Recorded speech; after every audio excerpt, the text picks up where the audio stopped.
Madam Speaker, or rather former Madam Speaker, please forgive me, but could you tell me the year you first became Speaker of the House? The voice was deliberate and soft, carrying that Louisiana cadence that made everything resemble a front porch chat rather than a Senate interrogation. Senator John Kennedy leaned back in his leather chair, his reading glasses balanced on the tip of his nose, watching Nancy Pelosi over the rims like a patient grandfather waiting for a child to recall something basic. Silence filled the room. It was not the silence of someone carefully considering an answer. It was not the silence of someone calculating political risks. It was an empty silence. It was the silence of searching for something that should be present, but is simply missing. Nancy Pelosi sat at the witness table in the Senate Judiciary Committee room, flanked by two attorneys in costly suits. She stared at Senator Kennedy as if he had just asked her to solve a differential equation in her head. Her mouth opened slightly, closed, and then opened again. The C-SPAN cameras focused tightly on her face. Every cable news network had cut away to broadcast this live. The oversight hearing regarding congressional stock trading and ethics violations had initially sounded like typical Washington theater when it was announced. However, something about Pelosi's appearance right now, the vacancy in her eyes and the slight confusion furrowing her brow, told every viewer that this would be different. 10 seconds passed, then 15. The silence grew uncomfortable. Well, that was when we reclaimed the House from the Republicans after, she stammered, searching and grasping like someone trying to recall a password typed 1,000 times that is suddenly gone when it matters most. Kennedy's voice remained gentle, almost kind. 2007, ma'am. You became Speaker in January of 2007, which was 17 years ago. Do you remember that? Pelosi's face flushed slightly. Of course I remember. I was just thinking. What year did you become Speaker the second time? Another pause followed, longer than the first. Her lawyers shifted uncomfortably in their seats. One of them leaned over to whisper something, but Kennedy held up a hand to stop him. I would like Mrs. Pelosi to answer from her own memory, if you do not mind. The lawyer sat back down. Pelosi stared at the table in front of her. 2019. I believe it was 2019. Yes, ma'am, 2019.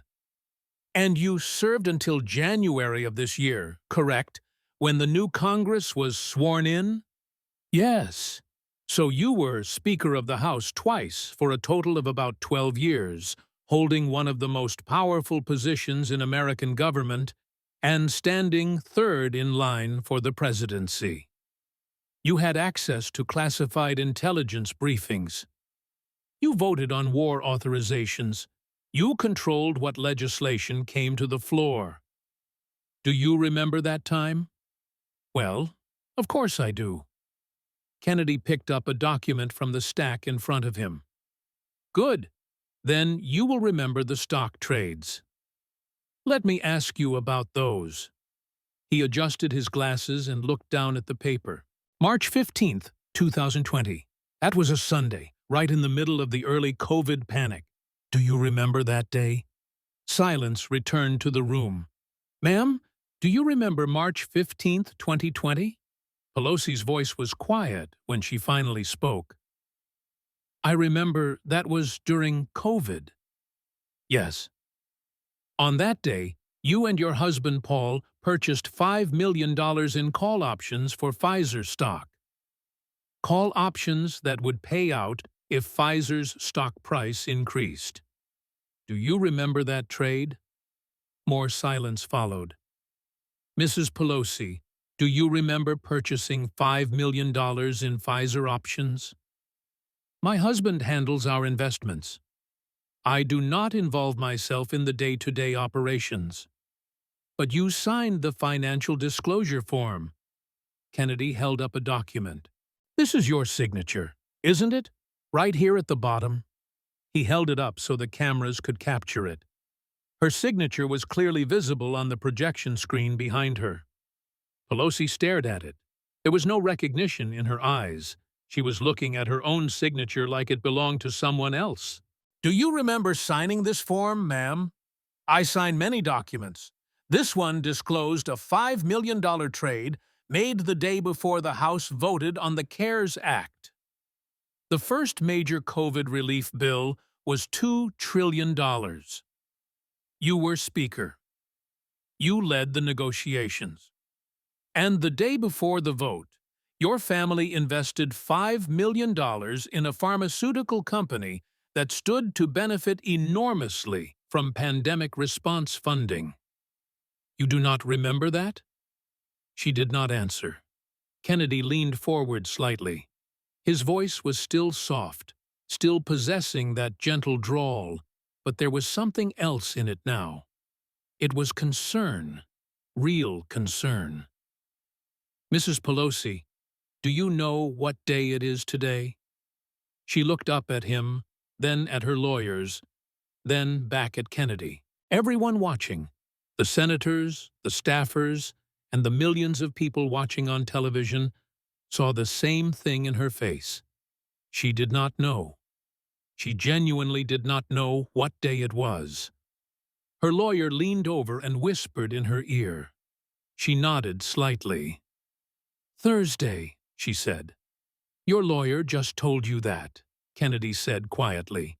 "Did you know it was Thursday before he told you?" A long, terrible silence filled the room. "What is the date, ma'am?" Another pause ensued. She looked lost. "January 22nd, her lawyer whispered. "January 22nd, Pelosi repeated. Kennedy sat back in his chair. He looked sad. "Mrs. Pelosi, I have to ask, are you currently under a doctor's care for memory problems?" That was when everyone watching realized what this hearing was really about. It was not just about stock trades, it was about whether Nancy Pelosi, one of the most powerful politicians in American history, had been making decisions affecting hundreds of millions of people while her memory was actively failing. The silence that followed that question lasted 20 seconds. It felt like 20 years. She did not answer because she could not answer. And in that moment, 50 years of political power ended not with a corruption scandal and not with a vote, but with a simple question about what day it was. 4 hours earlier, the scene had been very different. It was Thursday morning, January 22nd, 2026. The location was the Senate Hart Office Building, room 216. The Senate Judiciary Committee hearing room was filling up with reporters, staffers, and cameras. The formal atmosphere of dark wood paneling and brass fixtures gave everything a weight of seriousness. This was where careers came to die, where scandals were exposed, and where history was made. The hearing had been called after a ProPublica investigation 3 weeks earlier had exposed a pattern of stock trades by members of Congress that seemed impossibly well-timed. The headline had been damning: Congress's inside traders, how lawmakers made millions from information unavailable to the public. Nancy Pelosi's trades had been featured prominently. Charts showing her husband's purchases and sales lined up against major legislation and classified briefings. The pattern was impossible to ignore.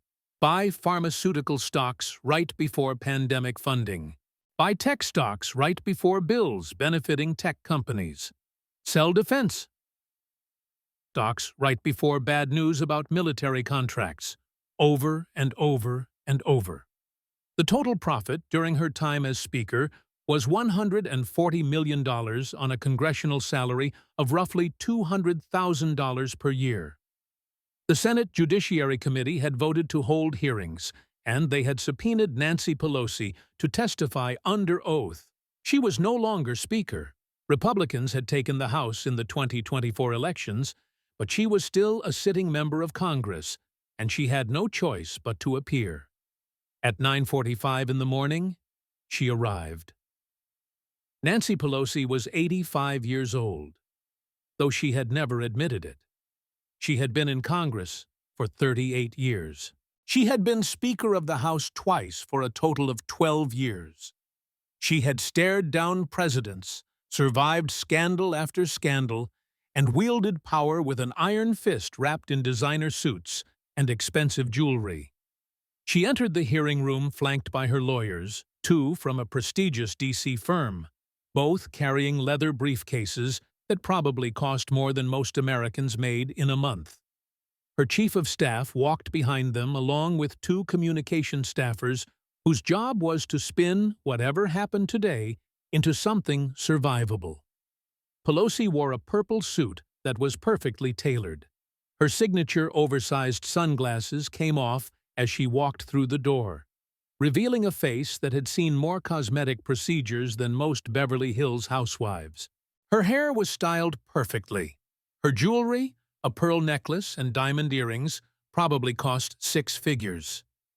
She looked imperious and untouchable, like she had done this 1,000 times before and would do it 1,000 times again. What she did not look was worried. That was her first mistake.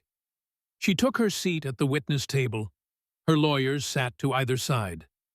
They arranged papers, whispered to each other, and projected confidence. This was just another hearing. Answer vaguely. Run out the clock, go back to the office, and fundraise off the Republican attacks. It was the standard playbook. What Nancy Pelosi did not know, and what her lawyers did not know, was that John Kennedy had spent 3 weeks preparing for this moment. Not just on the stock trades, though those were damning enough. He had focused on something else entirely. 3 weeks earlier in Kennedy's office in the Russell Senate office building, his chief of staff had walked in with a thick folder. "Sir, you asked me to pull everything on Pelosi's public appearances for the past 3 years. John Kennedy looked up from the budget document he had been reading. He was 73 years old, but he looked younger, fit, and sharp. The folksy Louisiana drawl and the humble demeanor made people underestimate him constantly. He preferred it that way. His resume told a different story.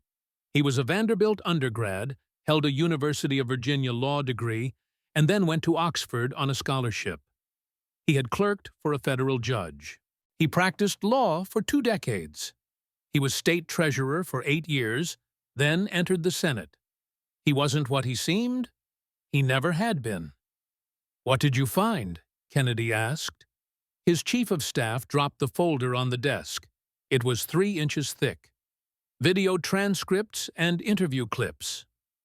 "I flagged the concerning parts." Kennedy opened it and started reading. Within 5 minutes, he was taking notes. Interview from June 2024 on MSNBC showed Pelosi referring to President Trump as President Bush 3 times before her staff corrected her. During a speech at a fundraiser in August 2024, she repeated the exact same sentence 4 times in 90 seconds, word for word, like a skipping record. In a press conference in September 2020, she confused the name of her own committee assignment, calling the Appropriations Committee the Apportionments Committee. A deposition in a civil case in December 2024 showed the transcript of her answering "I don't recall" or "I don't remember" 76 times in 4 hours. Kennedy looked up. "This is more than just old age." His chief of staff nodded. "The pattern is getting worse. Compare early 2023 to late 2024. It is accelerating." Has anyone raised this publicly? Not really, just some Twitter speculation.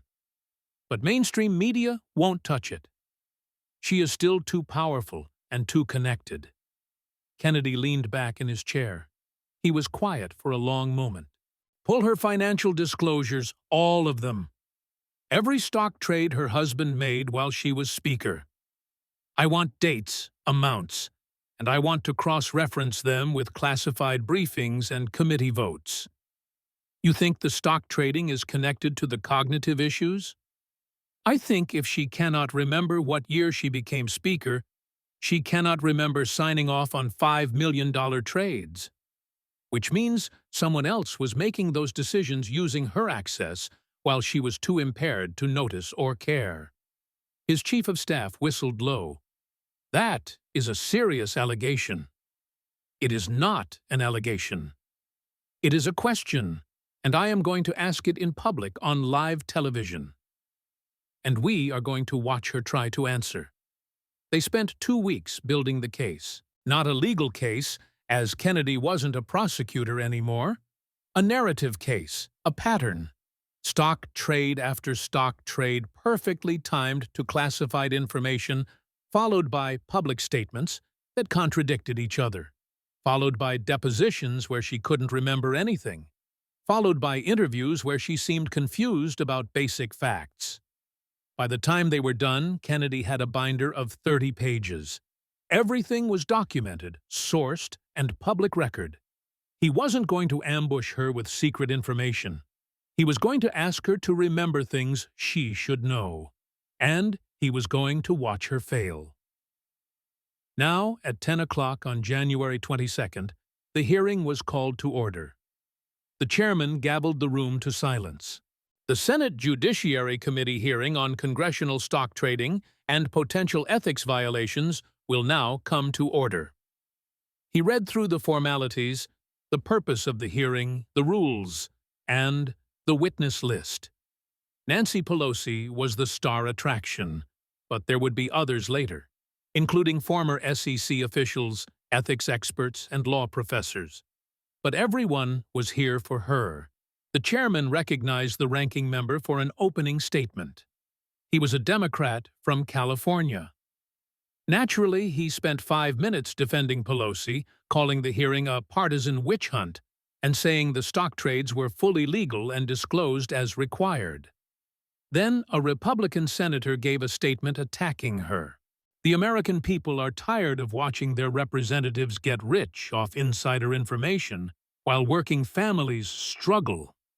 It was standard partisan theater. Democrats defending, Republicans attacking. Nobody's mind would change. Then it was Kennedy's turn. He stood up slowly and shuffled some papers. The shuffling was intentional. It made him seem disorganized and harmless.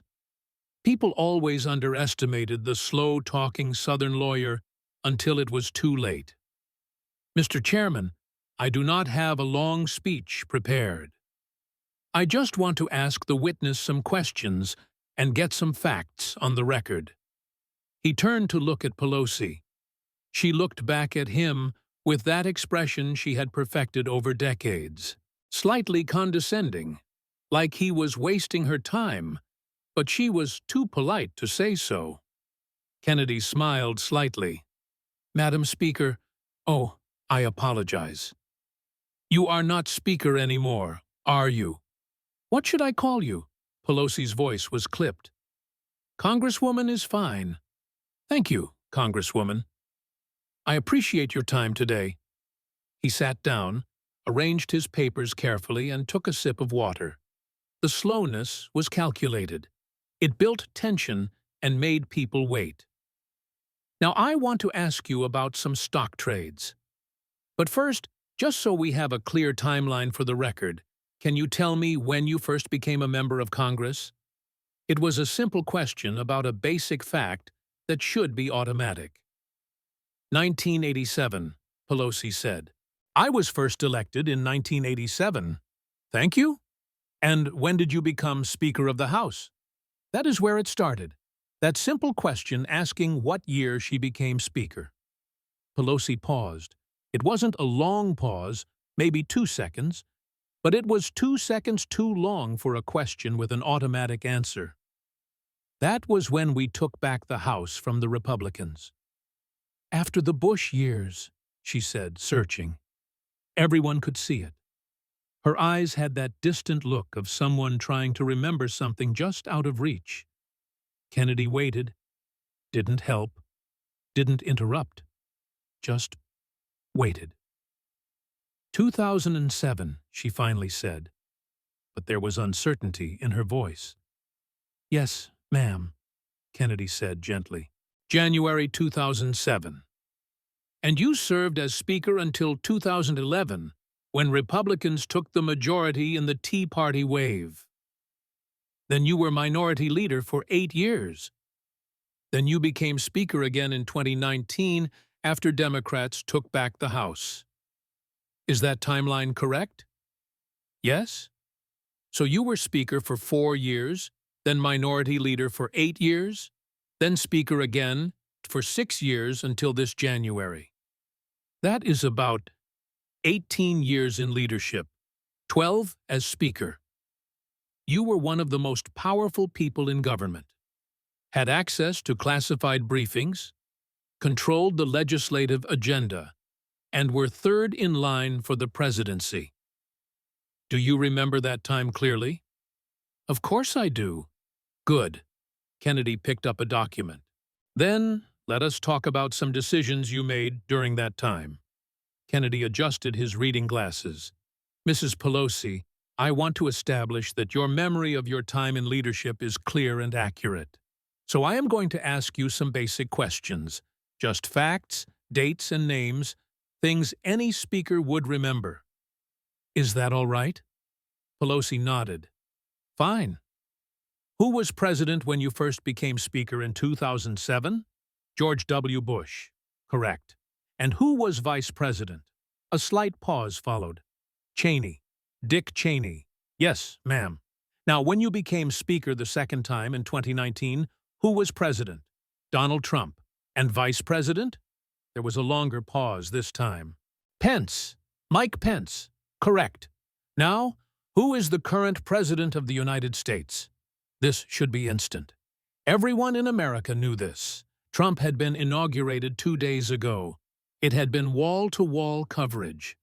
Pelosi opened her mouth. President Biden is… No, wait. She caught herself. Trump.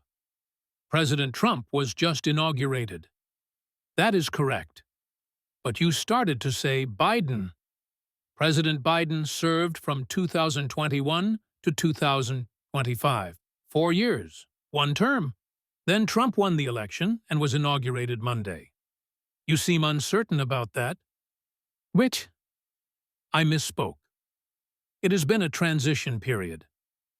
Ma'am, it has been 2 days since the inauguration, and you initially said Biden was president. That concerns me. If you are unclear on who the current president is, I have to question whether your memory of events from 2022 is reliable. One of the Democratic senators jumped in. Mr. Chairman, this is absurd. Everyone misspeaks. Kennedy turned to him. Senator, with respect, this is not a casual conversation. Mrs. Pelosi is under oath testifying about financial decisions she made while Speaker. If she cannot clearly remember who was president 2 days ago versus 2 years ago, how can we trust her memory of specific stock trades and classified briefings? He turned back to Pelosi. Let me ask you this. Who is the current Senate Majority Leader? Silence filled the room. Pelosi's face showed confusion. Ma'am, who leads the Senate right now? Schumer, no. Is it McConnell? She looked genuinely uncertain. I don't. It is Chuck Schumer. He has been since 2021. That is 4 years. You have worked with him on major legislation. You do not remember that? I know it is Schumer. You guessed McConnell first. Mitch McConnell hasn't been Majority Leader in 4 years. Why would you think it was him? She had no answer. Kennedy let the silence hang. Then, Mrs. Pelosi, are you feeling all right? Do you need to take a break? I am fine. Then let us continue. Kennedy pulled out a thick document. These are your financial disclosure forms from 2019 to 2024. 6 years of required reporting. I want to ask you about specific trades. He flipped to a flagged page. March 15th, 2020. Do you remember that date? I do not recall specific dates without. Let me help you. March 15th, 2020 was a Sunday. The COVID pandemic had just been declared a national emergency. The country was shutting down. The stock market had crashed. People were panicking. Do you remember that time period? Of course, COVID was. On that Sunday, March 15th, you and your husband purchased $5 million in call options for Pfizer's stock. Do you remember that trade? Silence hung in the air. Mrs. Pelosi? My husband manages our investments. I am not involved in the day-to-day, but you signed the disclosure form. By law, you have to disclose any trade over $1,000 within 45 days. This was $5 million. Your signature is on the form. He held it up. The cameras zoomed in. Her signature was clearly visible. Do you remember signing this? She stared at it. There was no recognition in her eyes. It was like looking at a stranger's signature. I sign a lot of documents. This one disclosed a $5 million trade, the largest single trade you made all year. And you do not remember signing it? I trust my staff to prepare accurate disclosures. So your staff knew about the trade, prepared the form, and you signed it without reviewing it? I review everything, but I don't memorize. Then you remember the trade. Yes or no? A pause followed.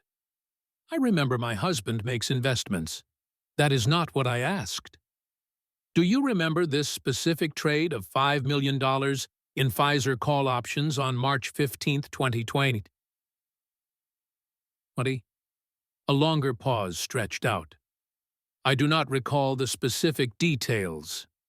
Kennedy leaned forward. Here is why that is a problem. The next day, Monday, March 16th, the House voted on the CARES Act, the first major COVID relief bill. $2 trillion.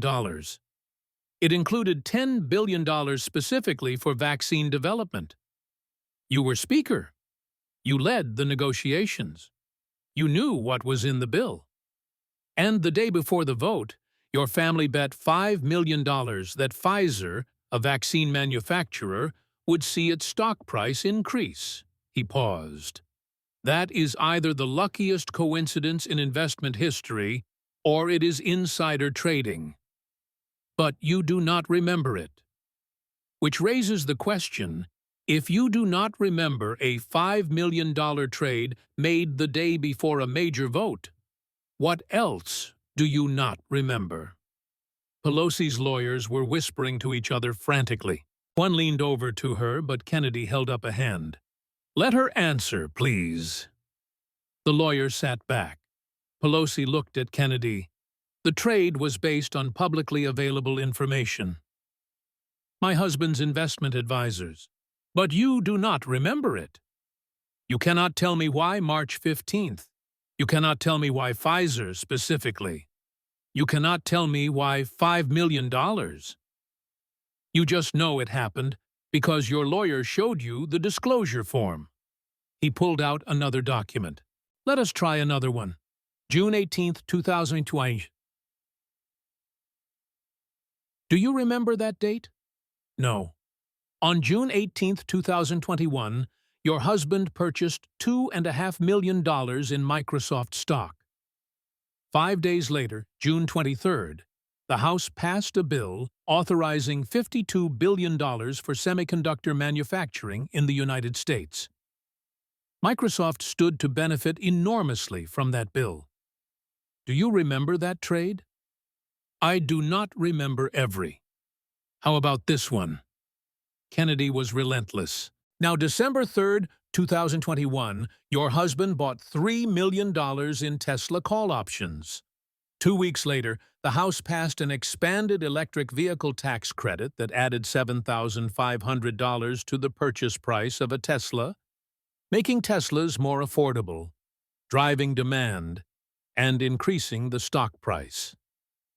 Ring any bells? Pelosi's face was flushed.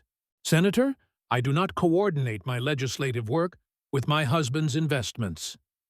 I am not asking if you coordinate. I am asking if you remember.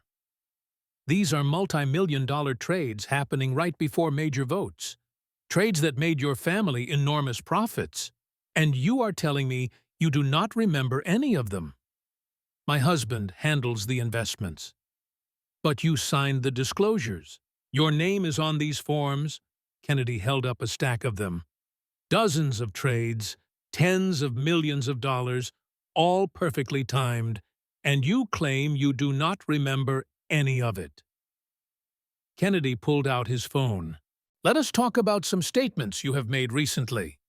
Last month, January 4th, you did an interview with CNN about this stock trading controversy. Do you remember that interview? I do many interviews. This was 3 weeks ago with Jake Tapper. You were asked directly about the stock trades. Let me show you what you said. He tapped his phone.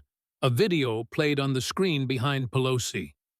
Her own voice filled the room.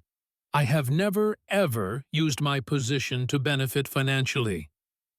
My husband makes his own investment decisions, and I am proud of his success. Kennedy paused the video. Do you stand by that statement? Yes? Okay. Now, 3 days later, January 7th, you did an interview with MSNBC. Nicole Wallace asked you about the same topic. Let me show you that one. Another video clip played. Look, maybe some of the trades look bad in hindsight. Maybe we should have been more careful about timing, but there was no intentional coordination between my office and my husband's investments. Kennedy paused it. Do you see the problem? Pelosi looked confused. I don't. On January 4th, you said you never used your position to benefit financially. 3 days later, you said maybe you should have been more careful about timing. Those are contradictory statements. Either you did something wrong and should have been more careful, or you did nothing wrong at all. Which is it? Those statements are not contradictory.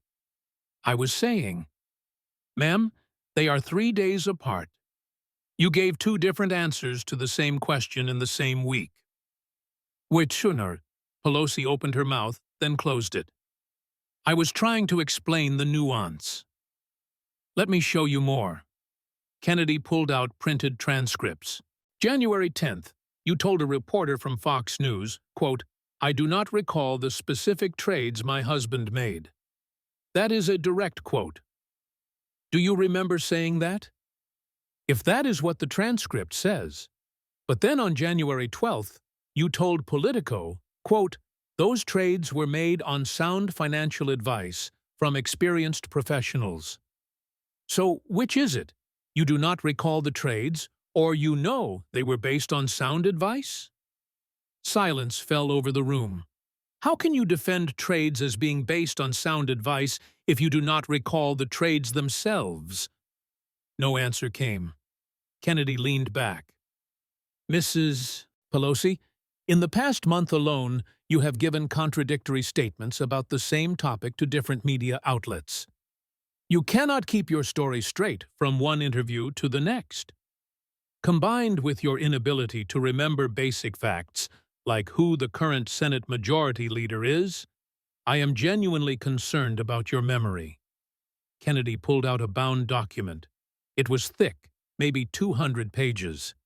Mrs. Pelosi, 3 weeks ago you were deposed as part of a civil lawsuit related to these stock trades, a shareholder lawsuit against some of the companies involved. You were deposed under oath for 4 hours. Do you remember that deposition? Yes. Good. Do you remember how many times you answered, I do not recall, or I do not remember during that deposition? Silence. You do not remember how many times you said you do not remember. Kennedy let the irony hang. Let me tell you, 76 times in 4 hours you claimed you did not remember something. 76 times. He opened the transcript. Let me read you some of the questions you could not remember the answers to. Page 23. Do you remember discussing the CARES Act with your husband in March 2020? Your answer, I do not recall. He flipped pages. Page 47. Do you remember when you first learned about your husband's purchase of Pfizer options? Your answer, I do not recall. More pages turned. Page 68. Do you remember signing the financial disclosure form for the Microsoft purchase? Your answer, I do not recall. Page 91. Do you remember attending a classified briefing on semiconductor supply chains before the CHIPS Act vote? Your answer, I do not recall. Kennedy looked up. Mrs. Pelosi, these are not trivial questions. These are major events. Classified briefings that only a handful of people in the country have access to. Multi-million-dollar trades, signature legislation, and you do not remember any of it. Her lawyer jumped in. Senator, depositions are adversarial proceedings. Lawyers advise witnesses to be careful with their answers. I understand how depositions work, Counselor. I have taken hundreds of them. But there is a difference between being careful and having no memory. And here is the real problem. Kennedy flipped to another section. On page 47 of this deposition, you were asked, do you discuss investment strategies with your husband? Your answer was, no. My husband handles all of our investments independently. He flipped forward. But on page 103, you were asked, did you ever talk with your husband about market trends or economic conditions? And you answered, occasionally we discuss general economic trends like any married couple might. He looked up. So, which is it? You do not discuss investments with him at all, or you occasionally discuss economic trends, because economic trends inform investment strategies. Those answers contradict each other, and they are from the same deposition. 50 pages apart. Pelosi looked flustered. I was trying to distinguish between specific trades and general conversations. But you cannot remember either. You said I don't recall 76 times. You cannot remember the conversations, but you also cannot consistently describe whether the conversations happened at all. Kennedy's voice softened. It was almost kind now, which somehow made it worse. Mrs. Pelosi, I am going to be direct with you because I think you deserve directness, and the American people deserve the truth.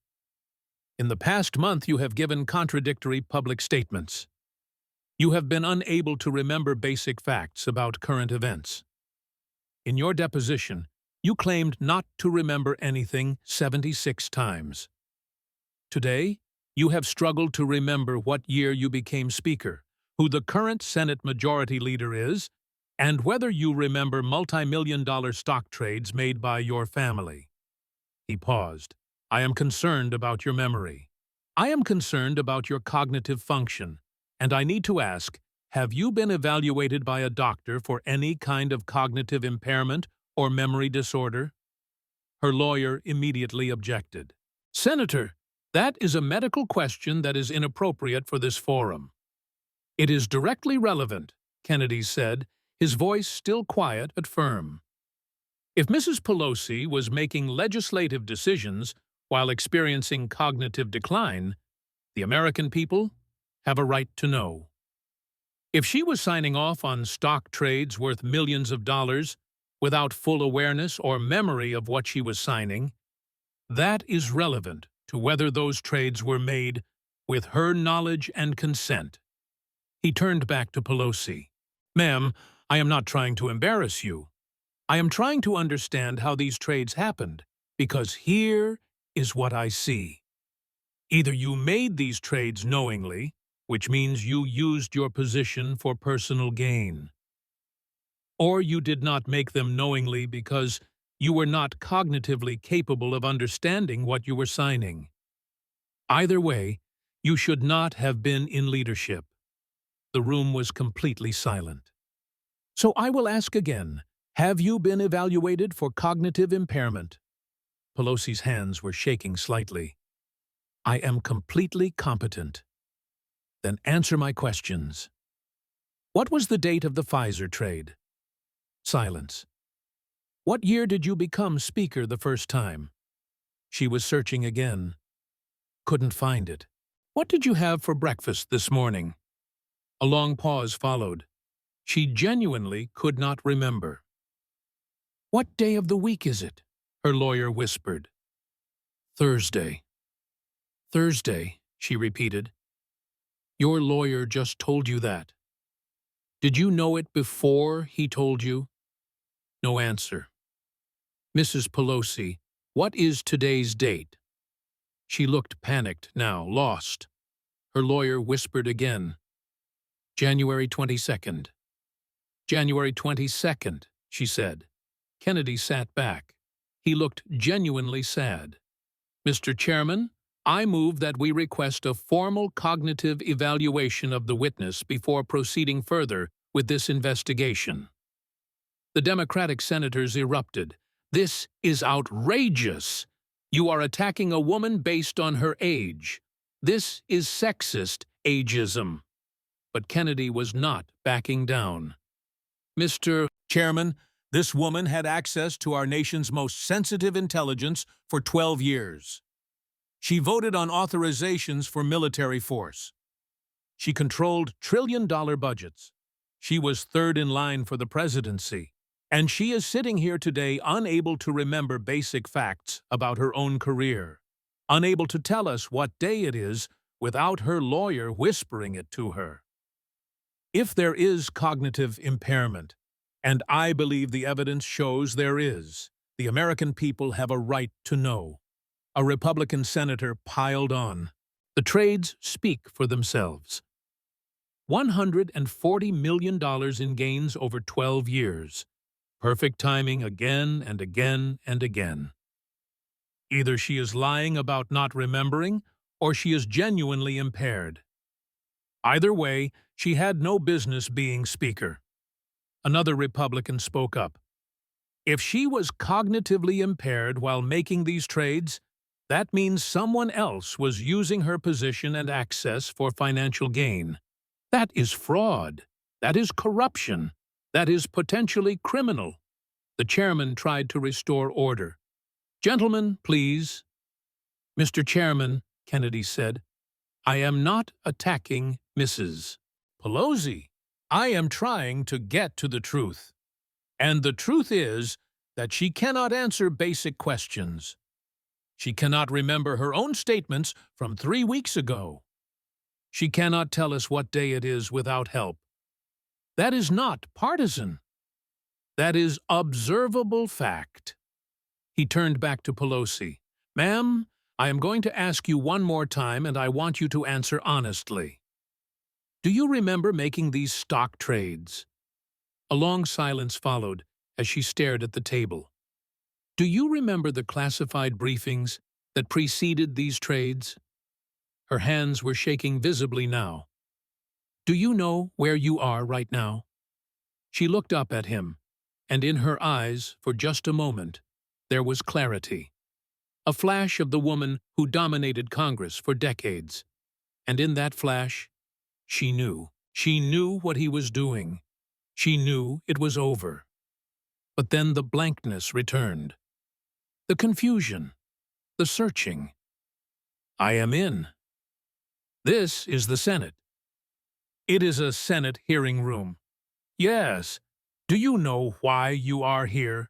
Stock trading, she said quietly. Do you remember the trades? Silence. Her chief of staff rushed forward from the audience seating, leaning down to whisper urgently in her ear. The camera caught it all. The panic in his face. The confusion in hers. Pelosi stood suddenly. I do not have to sit here and be attacked with conspiracy theories. Ma'am, these are not conspiracy theories. These are your financial disclosures, your deposition transcript, your public statements, all public record, all documented. I am just asking you to remember them. I am done with this hearing. She was gathering her things. Her hands were shaking so badly she dropped her phone. One of her lawyers picked it up. The chairman stood. Mrs. Pelosi, you are still under subpoena. You cannot just leave. But she was already moving. Her lawyers had to support her by the elbows. She looked unsteady, confused, like she wasn't quite sure where she was going. Kennedy called after her, his voice still that calm Louisiana drawl. Mrs. Pelosi, if you leave, we will have no choice but to refer this matter to the Department of Justice for criminal investigation into the trades and to refer the question of your cognitive capacity to the House Ethics Committee. She stopped at the door. She turned for a moment. The old Nancy Pelosi was there, imperious, defiant, powerful. Do what you have to do, Senator. And she left. The door closed behind her. The cameras caught it all. The confused look on her face. The way her staff had to guide her. The lawyer carrying her briefcase. The chief of staff on his phone, probably calling the communications team to start damage control. The hearing room erupted. Senators shouting, reporters yelling questions, camera flashes going off. Kennedy sat calmly organizing his papers into neat stacks. The footage was everywhere within minutes. Every cable network, every news website, Twitter, TikTok, Instagram, not the full 4-hour hearing, but clips. The devastating clips. What year did you become Speaker, followed by a long, confused pause? Who is the Senate Majority Leader? Schumer. No. McConnell. What is today's date? Then the lawyer has to whisper the answer. Do you remember these trades? Then a blank stare, and no answer. The most viral clip was 23 seconds long. Kennedy asking gently, Mrs. Pelosi, what day of the week is it? Her looking lost. Her lawyer whispering Thursday, and her repeating Thursday like a child reciting a lesson. That clip got 40 million views in 6 hours. Medical experts were on cable news within an hour. Neurologists, geriatric specialists, cognitive experts.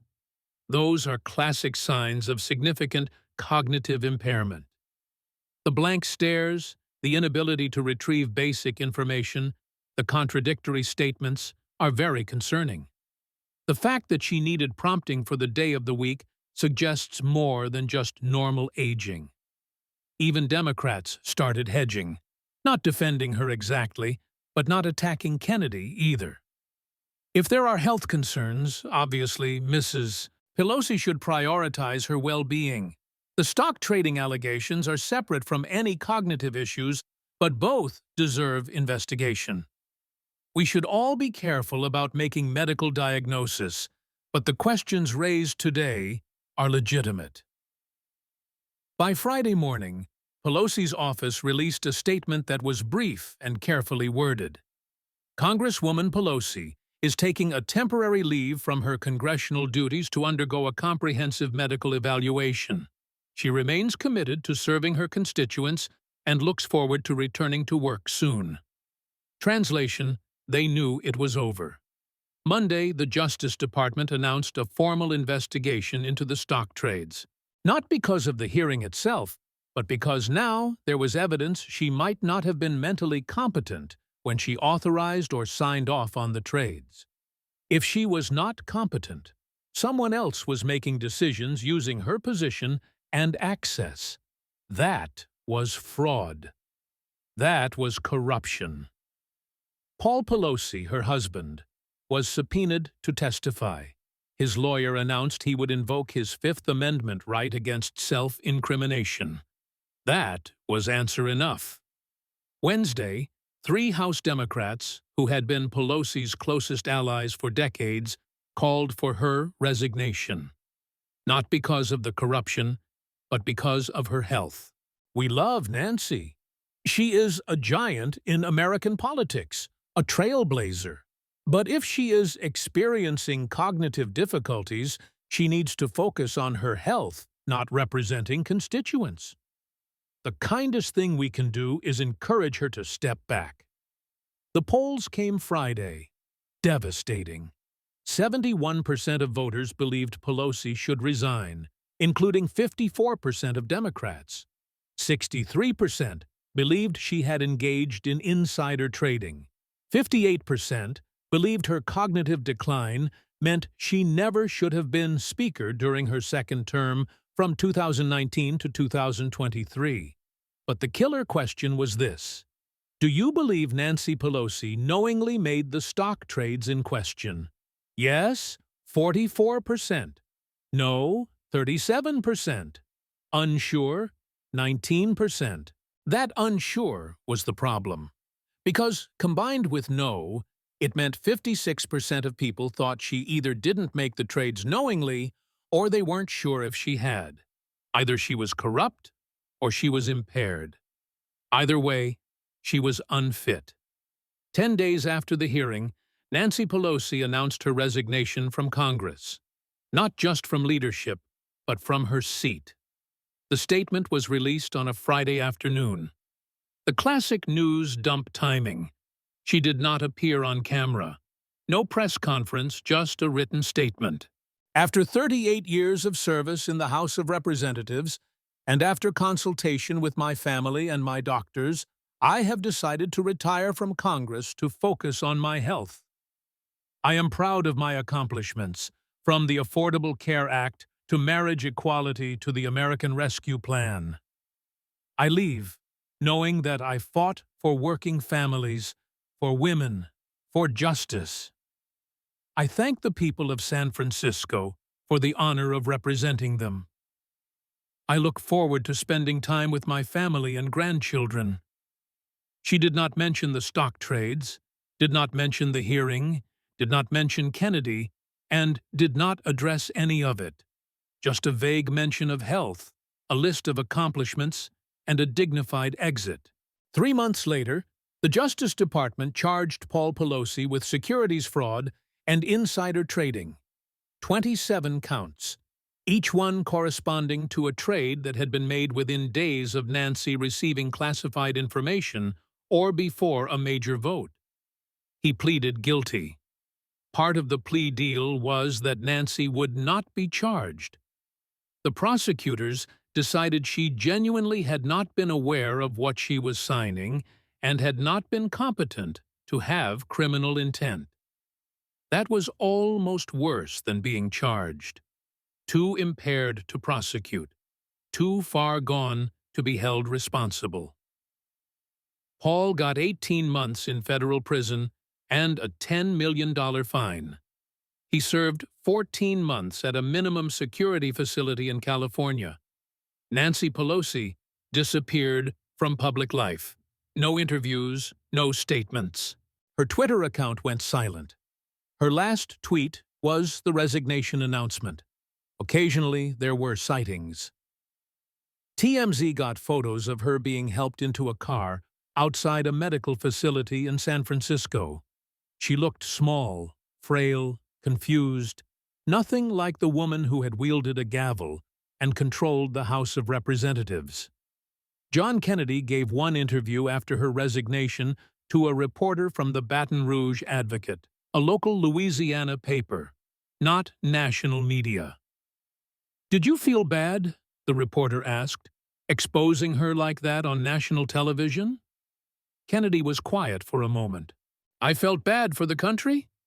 We had someone in a position of immense power, third in line for the presidency, who could not remember what day of the week it was, who was signing documents she had no memory of signing, who was making decisions affecting hundreds of millions of people while her mind was failing.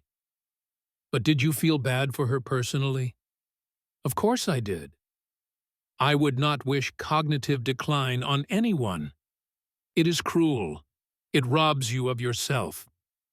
But here is the thing. It is not her fault that her memory was failing. That is age. That is disease. That happens to people. What is someone's fault is the system that kept her in power, even as everyone around her could see she was declining. Her staff knew, her colleagues knew, leadership knew, and they kept her there because she was useful. Because she could raise money. Because she was a symbol. He paused. I did not end Nancy Pelosi's career to be cruel.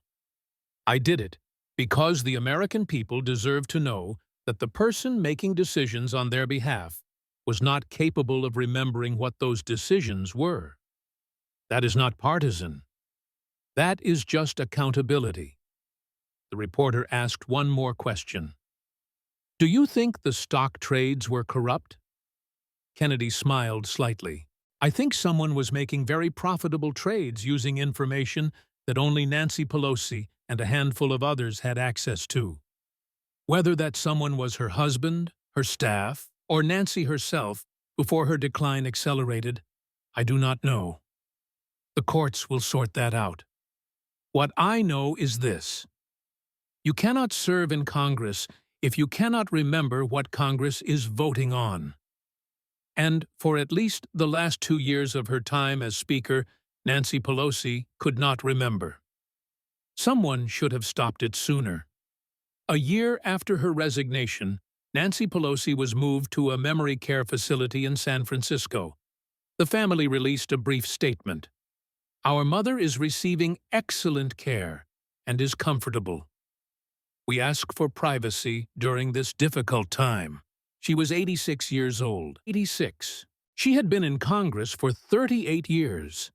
She had been Speaker of the House for 12 years. She had been one of the most powerful women in American history. And in the end, it was not a political opponent who brought her down.